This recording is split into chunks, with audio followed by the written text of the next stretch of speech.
नमस्कार दोस्तों, मैं डॉक्टर जयनाथ यादव। आज हम एक जोड़ों की श्रृंखला में एक नए जोड़ को लेकर के आपके सामने आ रहे हैं। यह सबसे महत्वपूर्ण जोड़ है। हमारे शरीर का सबसे जो बड़ा जोड़ है हड्डियों का, वो है स्पाइन, जिसको हम हिंदी में मेरुदंड कहते हैं या आम भाषा में रीढ़ की हड्डी कहते हैं। यह हमारे सिर को हमारे धड़ से नीचे की शरीर के हिस्से को जोड़ता है और इसमें सब मिला जुला करके 34 हड्डियां होती हैं, लेकिन नीचे की जो 4 हड्डियां आपस में जुड़ जाती है, मिली होती हैं, इसको फ्यूजन कहते हैं। इसके कारण इसकी संख्या 32 होती है। अब चूंकि ऊपर 7 होती हैं जिसको सर्वाइकल स्पाइन कहते हैं, उसके नीचे 12 होते हैं जिसको डॉर्सल स्पाइन कहते हैं, उसके नीचे लंबर स्पाइन होता है और उसके नीचे सैक्रल स्पाइन होता है।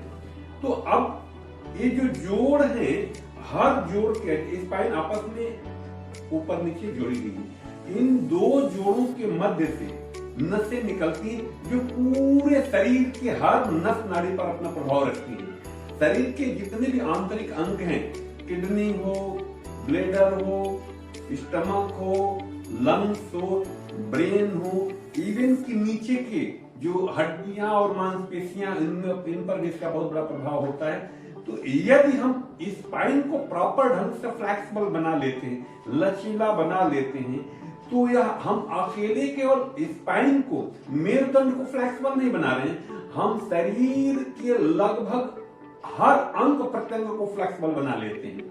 तो आइए हम थोड़ा सा इसको समझने की कोशिश करें। देखिए, मैं सामान्यतः एकदम सरल अभ्यास बताने की और करने की कोशिश करूंगा, जो जिससे कि जन सामान्य भी बड़ी आसानी से कर सके। क्योंकि यदि हम डिफिकल्ट आसनों को लेते हैं तो वह आसन जन सामान्य के लिए मुश्किल होता है और उसका उनको लाभ नहीं मिल पाता है। तो आइए हम इसको कैसे साधारण तरीके से अपने इस रीढ़ की हड्डी को फ्री कर सकते हैं। चलिए, उसमें हम दोनों हाथों को आगे ले लें और श्वास भरते हुए पीछे के साइड में जाएं और धीरे धीरे श्वास छोड़ते हुए आगे की तरफ कोशिश करें। अपना हाथ पैर तक स्पर्श करें, फिर से धीरे धीरे कोशिश करें, पीछे जाएं, फिर से आ गया, धीरे धीरे, झटके नहीं देना है।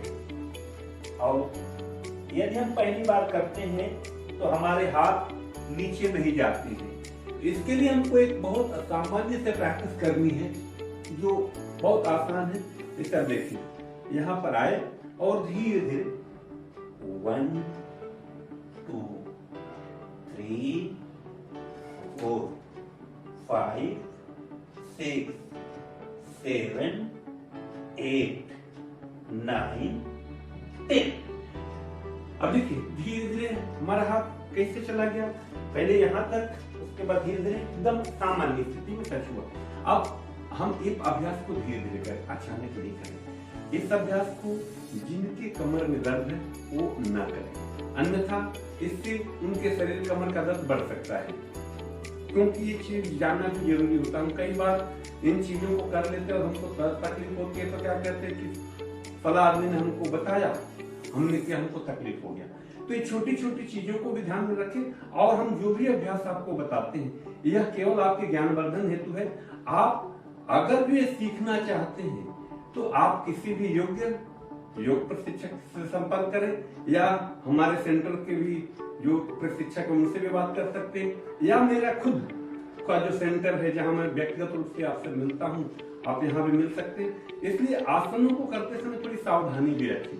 अब देखिए, इसके बाद अगला अभ्यास क्या करेंगे, हाथों को धीरे धीरे फैलाएंगे और फैला करके और पूरे शरीर को घुमा करके और पूरा जितना जा सके धीरे धीरे, जितना धीरे धीरे जा सके, धीरे धीरे जितना जा सके कोशिश करें।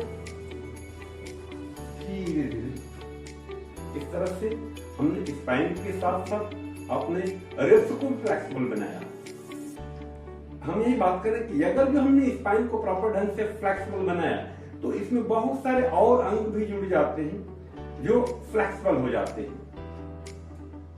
इसके बाद अगला तीसरा अभ्यास हम क्या करते हैं कि ये पैर को फिर से फैला लें और धीरे धीरे 1 2 3 4 5 6 7 8 9 10।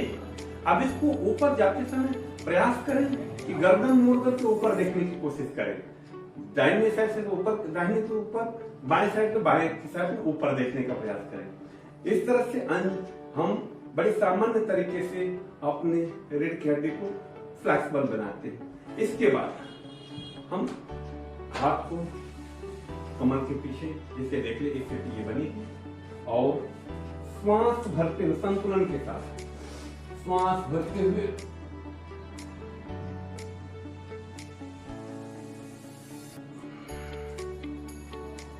फिर से श्वास भरे और पीछे की तरफ जाएं।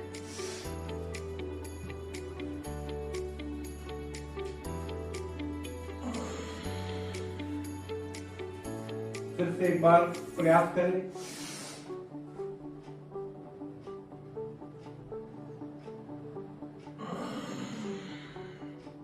इस तरह से हम छोटे छोटे प्रयोगों से अपने कमर के जोड़ को फ्लेक्सिबल बना सकते हैं।